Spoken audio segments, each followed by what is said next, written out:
Hi, welcome to Wake TV. Sorry guys, I'm having a camera problem, so I be off camera. It just doesn't let me. But today Sue and I are gonna talk about imprinting and the ascension. I recently went through this, and then I think this is a great idea. And Sue has been wanting to talk about this topic, and this is a good idea to share about this, so we can help you guys to further your ascension process. So, first, could you start telling me, Sue, like what you wanted to share about this topic? Sure. So, as I may have said before, I've been trained in Dolores Cannon's QHHT, quantum healing hypnosis technique. Excuse me. And then Beyond Quantum Healing with Candace Goldman. Well, one of Dolores's, and it's in several of her books, I believe, principles about doing quantum healing sessions with people is understanding that sometimes the lifetimes that they go to during a session may be an imprint. And she talks about in her books how why a soul would choose an imprint. What it is it's a lifetime that wasn't necessarily one you've lived, like say in your past. When we say past lives, it's not a lifetime that you lived, but you've been imprinted the information before incarnating into your baby body. And the reason for it is that you want to achieve certain things in a lifetime that you're going into, but you don't want to live this other lifetime before you do it. So in a sense, it's like you're kind of in a hurry as a soul, you want to get to it. So you take an imprint of another soul's lifetime that they've already lived, which is all in the Akashic records, and you put that information, it is put into you, and you accept it as part of your memories. For example, if you wanted to be in the upcoming lifetime, you're planning on becoming a big leader of a country, say. But in your soul's journey, you haven't yet taken a leadership role. You may want to imprint a lifetime of, say, of like maybe JFK or Queen of Sheba. I don't know. I can't think of a good example, but a good leader, Alexander the Great, whatever,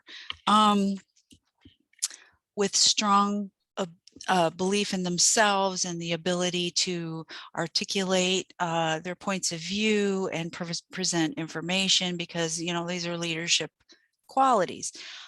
So you would take the imprint from that person and bring it into your own fabric tapestry memory of your soul. So it would be just like your soul had that journey.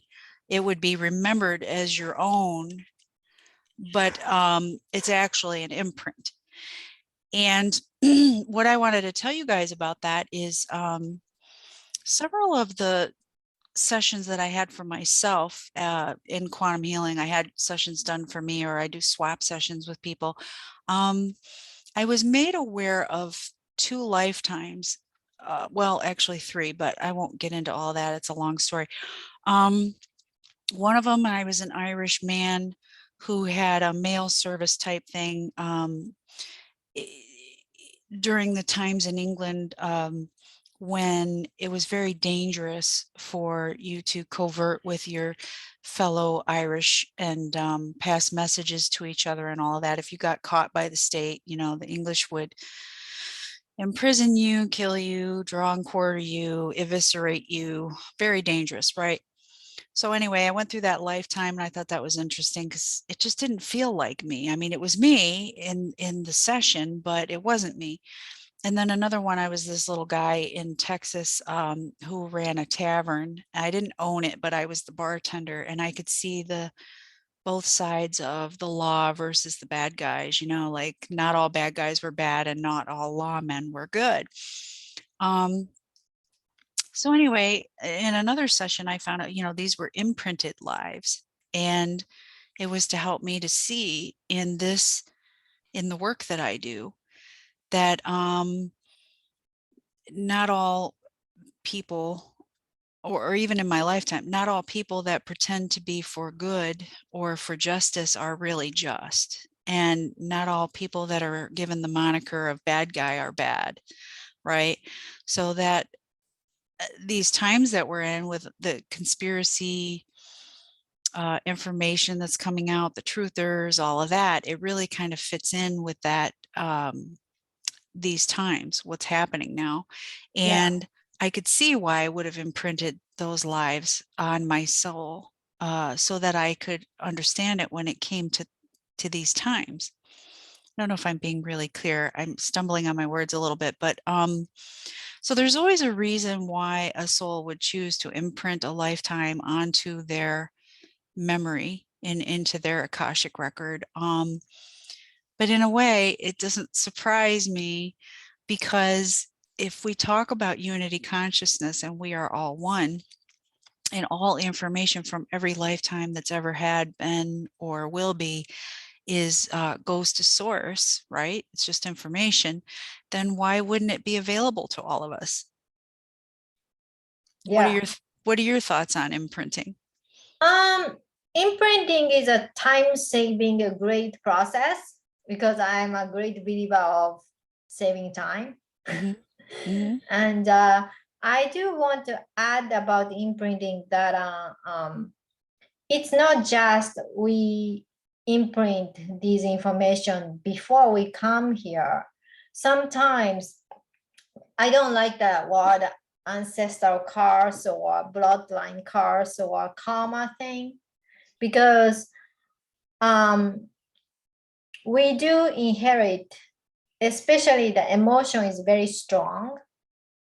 It tend to have a negative emotion like sadness or fear or anger or whatever, all this feeling. Like let's say your ancestor felt. Like I recently came across this feeling that last episode I was talking about. Yeah, I finally stop buying into these external forces. And I was thinking this external forces idea is coming from me. Of course, a week later, I was working myself, and then came to me that my my great grandfather, who I never met, um, he served this country as in the military and everything. I'm proud of him, but I never met him. I don't know him. I don't know what kind of life he really had. So I never ever connected emotional imprinting. Means your your emotion, you think you are whatever the belief you are holding on to as yours, which is borrowed, as Bashar says. And then these emotions or traumas are imprinted through your cellular memories, because your cells hold on to the memories of your ancestors, not just their parents. But I never connected my dog because I never met this person. And then my grandfather, I never met him because he died early, and then family wasn't really talking much about him. So I never connected that. And then also my grandmother's father, which is my grandfather's wife's father-in-law, right? I never met this guy either, but he was holding such a huge traumatic energy of like financial energy, like, and then both of them had such a, I guess, Hollywood movie like life, but when you never met the person, and then when their immediate family, means direct family, didn't seem pass down those characteristics. My grandmother was happy-go-lucky person, so I never connected that, like I inherited something, right? And then my father was happy-go-lucky person too, life of the party, every day positive, so you don't really think about, some traumatic emotional thing passed down, like jump through one generation or come to me or whatever. So you think that's yours, but I discovered that's not mine. So it was time I stripped that emotion, thinking that's not mine. That was step one. And then step two, I realized I borrowed the emotion through my cellular memory, and I was thinking that's mine. But come to think about it, that wasn't mine. That was imprint, like emotional imprinting, which was my soul contract. Yeah, and why? Why? Tell everybody why. So without disclosing too much about my personal information, so when No, I mean about the soul contract. What was that mission? Tell them about that. Soul contract was when let's say, you have to go through something in this life, right? Something big, something contributing to the society, but to prepare for you to be successful by doing that, if the ancestral imprinting is there already, you don't have to go through their traumatic experience in your life to learn it and overcome, because your emotion is already there with you. So all you have to do is recognize that's not yours, and then recognize it's theirs, and then let go. So you already overcame when you connect the dot. Yeah, and then what happens when you overcome it? What happens to the lineage? It's clear everything, like a past life line, ancestral line, and the future ancestral line. So you are the breaker of the you bringing light into the or higher frequency. I don't like using ancestral curse or karma thing, because Well, some people like to call it ancestral clearing, and I'm okay with that term, but yeah, ancestral clearing. So light worker or star sheet are especially not assigned. You decided to take this role. And then it's a part of the soul contract, because a lot of times we born into the blood family, which got nothing to do with our soul lineage. Okay, you may share one or two person who come from same star or whatever, but the point is you choose the darkest lineage, because you are the light, and you can break all these bloodline or patterns or whatever. You are the one who is breaking. You are the first one who is breaking it. And then I made a content like this before, but I actually went through that experience like this week, and then it was a profound experience. And then it is important to share, because a lot of times you ask to yourself, or you tell your higher self or your spiritual team or whoever, or even to God, why do I have to experience this? Especially you didn't do anything to experience something. You can't figure out the origin of where these feelings are coming from. So there's like no event or thing that you went through in your life, and you can't pinpoint why you're even feeling that way. That might be a sign. Or feeling or event, like, people gonna always say cause and effect karma, but you don't really pinpoint, you can't really pinpoint why you are experiencing it, like, in the significant manner. You might, and then you say, this is a part of the soul contract, because we have to take over the body of people, the person to born here. So there's always energetic exchange. So when you decided to born into the particular family, which is contributing your purpose for your mission, then you gotta pay for it, And the part of the payback as you, because you can do it, is to clearing your ancestral lines. I just think that's a really important point to make to folks, is that it really is a courageous thing for a soul to take on the clearing of lineages. And a lot of us did. Okay.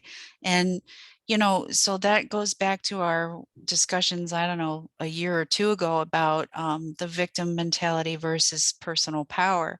Um, Once you start realizing how strong you are in the fact that you even took on the role of trying to change and clear the whole lineage, then that's when you move into personal power, and you don't even need to know why you feel this way.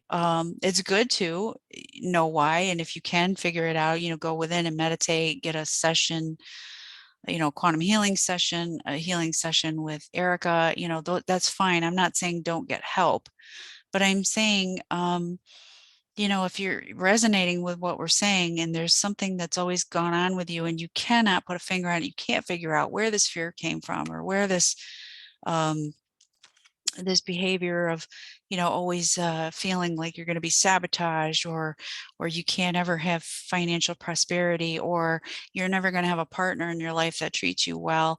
If that's kind of something that's gone on in your life and you can't figure out the origin of it, maybe your parents had a great relationship, so why would I think I couldn't have one, right? It could be a lineage thing. It's a huge um, it's a huge journey to take on for a soul to come in and clear for others. And so recognize how powerful you are, everybody. Um, just by answering and attending to your own feelings and dramas in your own health, your physical health, your mental health, your emotional health, that in itself is helping clear lineage. Um, so it's a big job, but you're all capable of it. And, hopefully you'll understand that if even if you've gone, to 10 sessions and you can't find the origin of something, maybe that's what it is. It's a imprint. Yeah, definitely.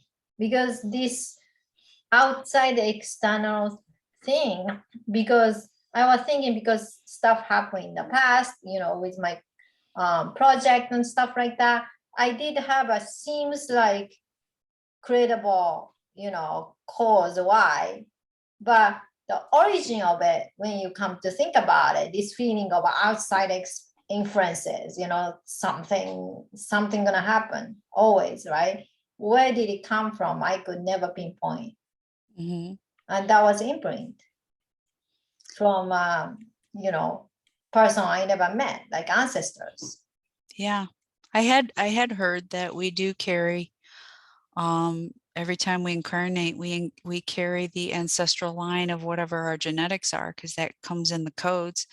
Um, and it's kind of a daunting thing for me to think about. I don't know how you feel about it, but when I first heard that, I was like, what the fuck? That's a lot to carry around. I mean, Yeah. when you think about how long humanity's been coming, incarnating, that's a lot. And then at the same time, I think it helps us to understand that we are all one, because we carry probably the experience of the all within our DNA too.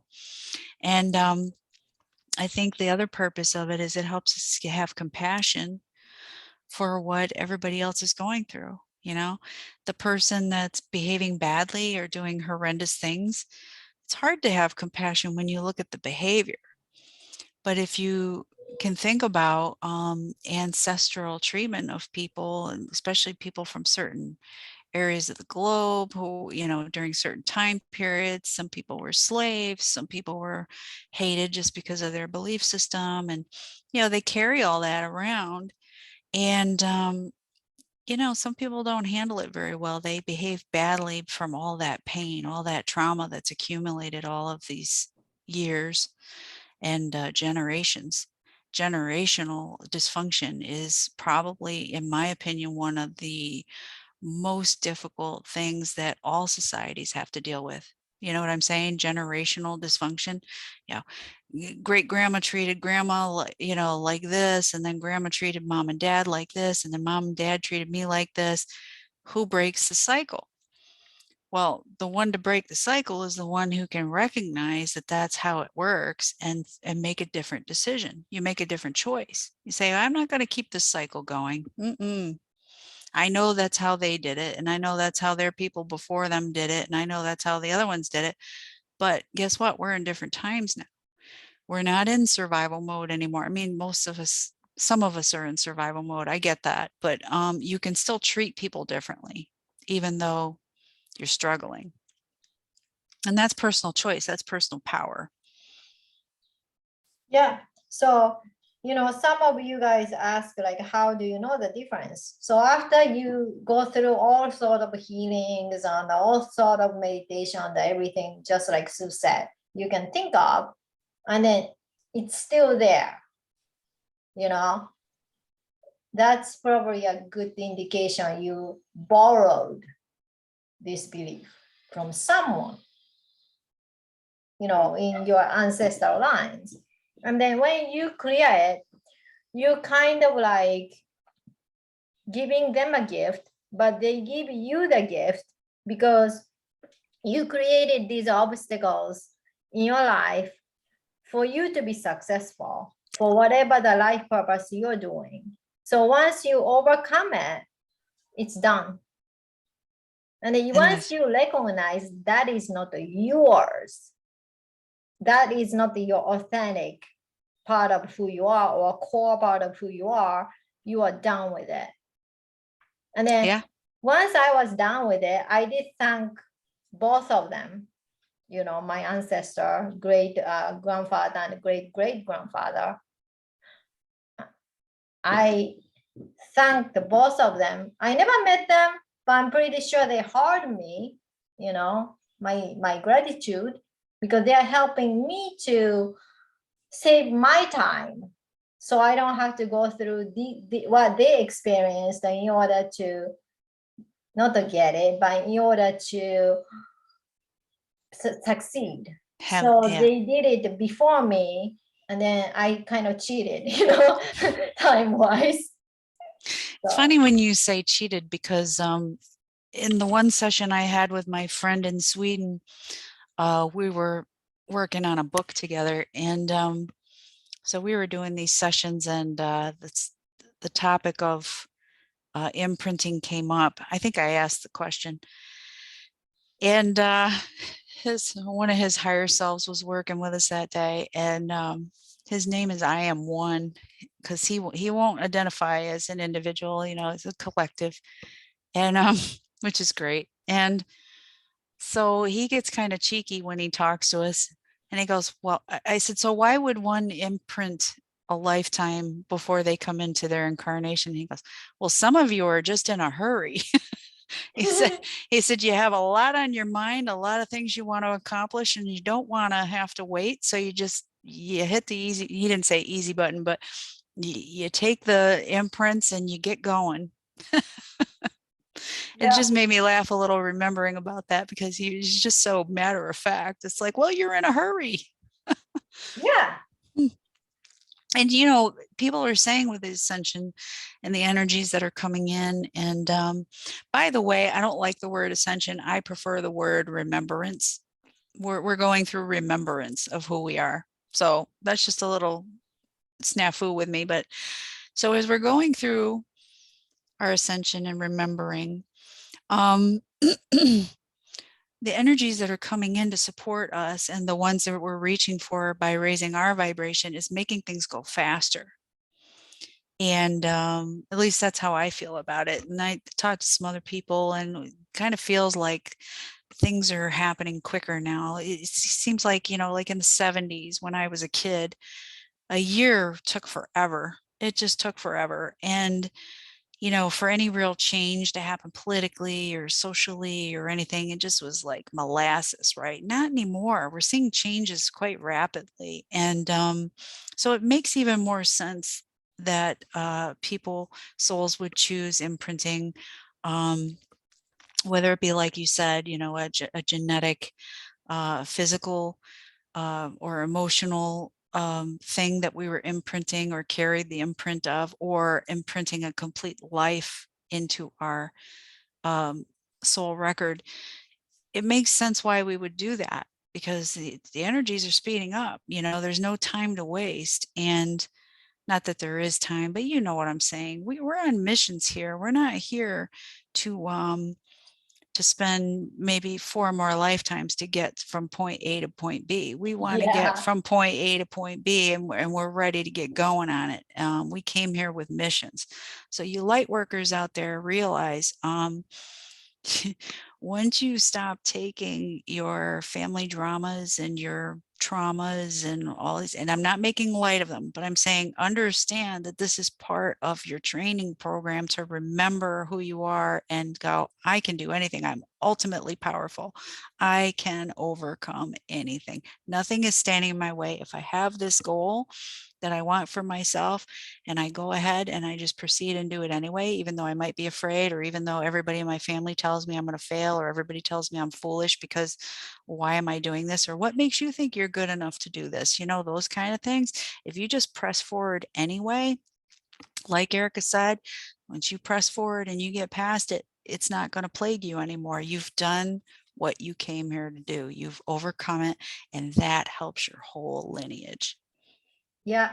And then your soul contract, once you, I don't like using that debt, but let's say it's always exchange. So you borrow the body, you borrow the bloodline, everything. So you can reside in this body. You're renting it, you know, you're renting it. So renting it costs money.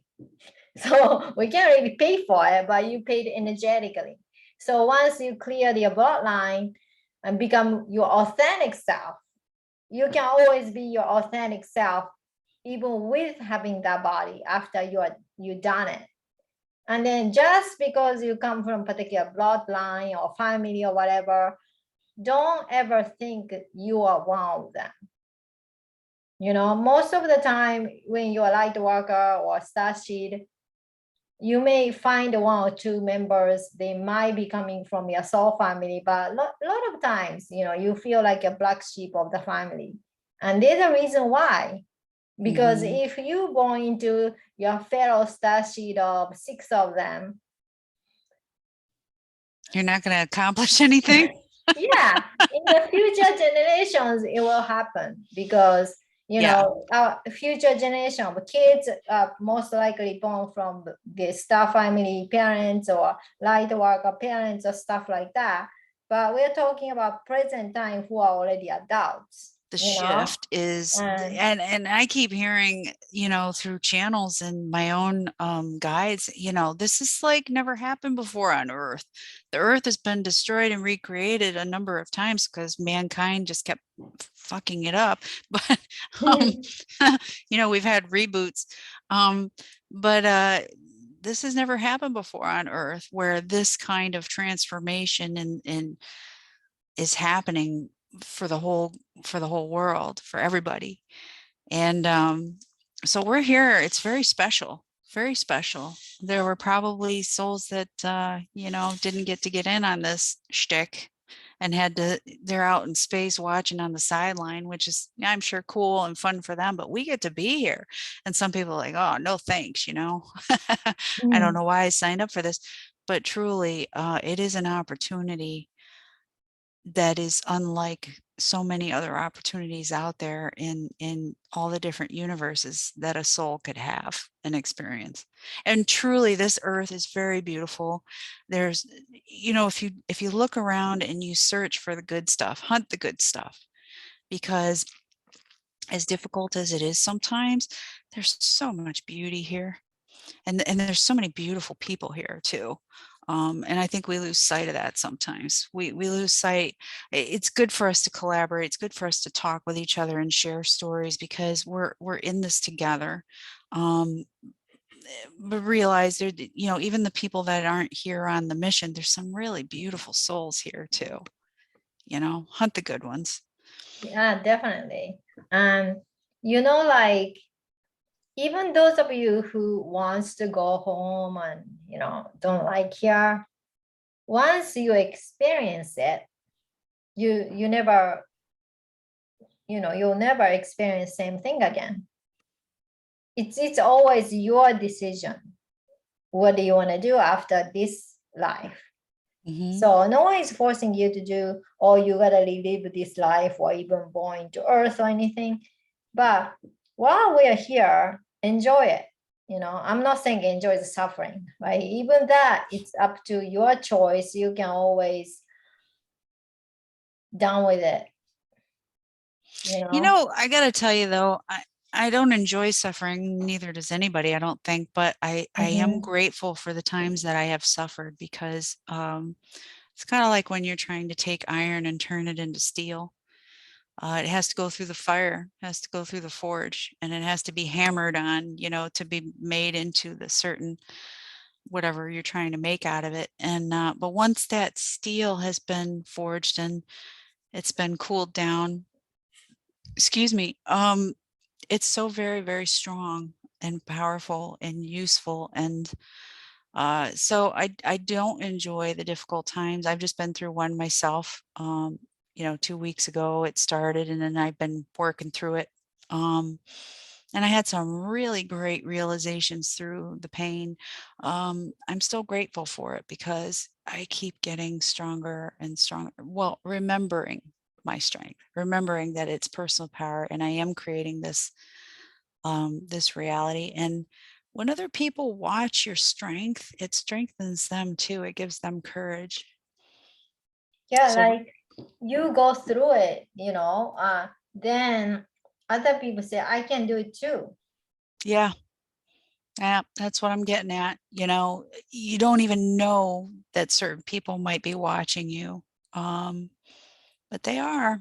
And even if they know nothing about your story, but they see you walking in your power, there's an energy about us when we're feeling powerful that reflects on every single person you walk by, that you meet, that you talk to, that you ask for change or you put in an order at the drive-through. I mean, it's like dropping a pebble in the pond and the ripple effect. Yeah, 100%.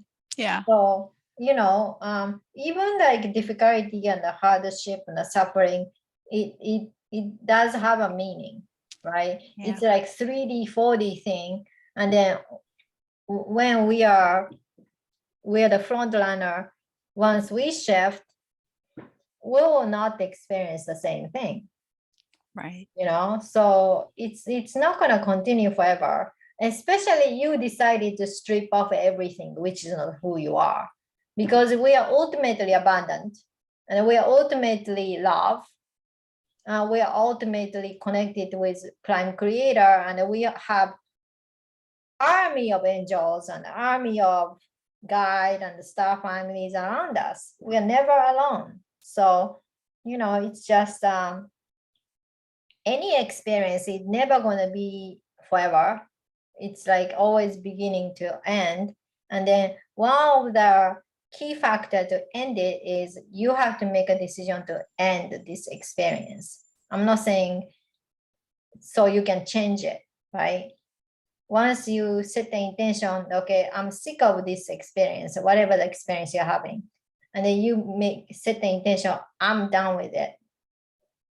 That is opening up the door. How you're going to change it, how your team are going to bring you the solution, could be taking the session with us, could be anything, right? Mhm. So And do some cognitive behavioral therapy with yourself. When the old internal voice comes in and goes, well, I can't do that because, if I'm successful, something's just going to come in and destroy it. You go, I can do it because it's going to work out really well. And even if it doesn't, I'm going to have fun doing it. Or I'm going to be happy that I tried. Right. So change the can't to a can, change the something bad's going to happen to something really good's going to happen. Even if it isn't money or success, it's, hey, I did this thing. I'm going to feel really good about the fact that I did it. Um, do change those words in your mind, because remember, words hold energy, and the more we speak things, it's our magic spell. We're setting up and creating our belief systems by the words that we use. And so if you say something often enough, eventually it becomes your truth. So be Yeah. careful of your words and change them. You catch yourself when you're doing it, going into those old fears or old dogmas, and flip it around. Mm-hmm. And also, if you don't believe it because all of your family couldn't do it, just to become friend with people who has done it. So That's a when you great have tip. evidence of other people done it, there's no difference between you and the other person. You're both human being, right? Same brain. We all got 24 hours per day, right? Yeah, I like that. They say we're kind of the sum of the top 3 people or 5 people we hang out with. So I really love that advice. That's great. I'm going to use that too. Yeah, do that, because you're always gonna say, if that person can do it, I can do it too. Yeah. And then after you overcome with it, you are becoming that person. Helped you to overcome. You become that person to help other people to overcome. Yeah. So you guys are already doing service by living your life. Exactly. 2 minutes, my dear. Any final words? Just stay present, and then keep on observing who am I really, once you started knowing that, you become more powerful.